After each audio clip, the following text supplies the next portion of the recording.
kerana membenarkan Tumpat untuk sama membahaskan pindaan Akta Pencegahan dan Pengawalan Penyakit Berjangkit 1998. Yang pertama berkaitan dengan apakah pelan tindakan kerajaan terhadap masyarakat negara dalam kes pencegahan penyakit berjangkit yang telah lama berada dalam negara, iaitu penyakit bawaan LGBT seperti MSM yang menyebabkan HIV yang kini tak mengenal umur dan juga mangsa dan kian meningkat.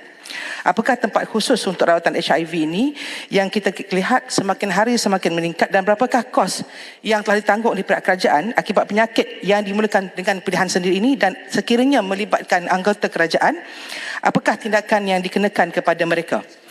Yang ketiga, kaedah emosi dan trauma kepada mangsa HIV ini agar pulih dan akhirnya tidak menyebarkan kepada pasangan dan komuniti. Kerana kalau tanpa kawalan seperti ini, ianya akan terus menurun dan tidak tercegah. Kita lihat promosi LGBT banyak dibuat secara meluas dalam media sosial, termasuklah dalam Netflix.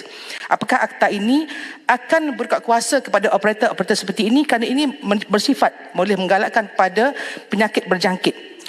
Apakah dapatan kemudaratan dan kematian yang atas meningkatnya kesan kesihatan beberapa kes bagaimana disebut oleh Kuala tadi akibat kes vaksinasi COVID?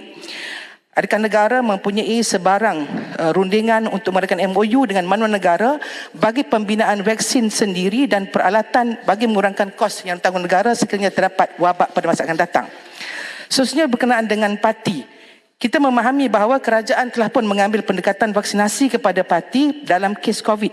Jadi dalam kes sekarang ini kita lihat bertambahnya kes berjangkit khususnya TB yang makin aktif akibat kedatangan migran dan parti yang tidak disuntik dengan imunisasi dan vaksinasi di negara asal mereka.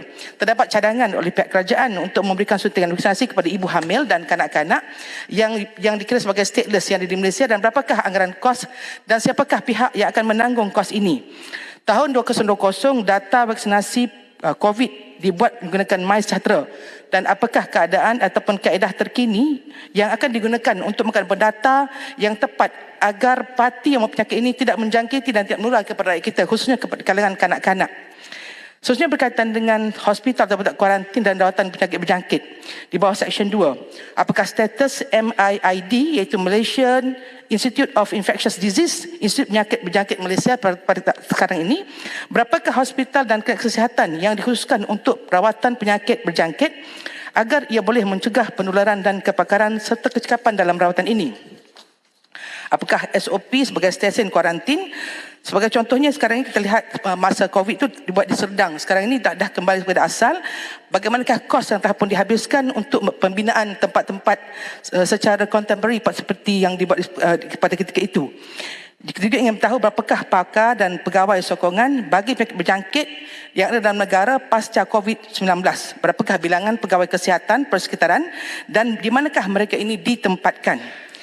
Saya juga ingin merujuk kepada soalan saya sebelum ini, itu berkaitan dengan Hospital Tumpat. Hospital Tumpat dicadangkan untuk menjadi pusat kecemerlangan penyakit berjangkit, dan sememangnya hospital ini digunakan sepenuhnya untuk kawalan kes-kes COVID. Apakah status pembinaan pusat ini memandangkan Hospital Tumpat sangat uzur dan memerlukan penambahbaikan kerana jumlah pesakit biasa pun ramai, apatah lagi sekiranya berlaku wabak? Berapakah kos pembinaan dan bilakah ianya akan dimulakan? Dan saya ingin bertanya tentang kepada kerajaan tentang sejauh manakah kebajikan bekas kaki tangan kesihatan yang diambil dari kontrak semasa COVID, apakah nasib mereka sekarang? Dan berapakah universiti dalam negara yang menawarkan kepakaran bagi kawalan penyakit berjangkit? Terima kasih.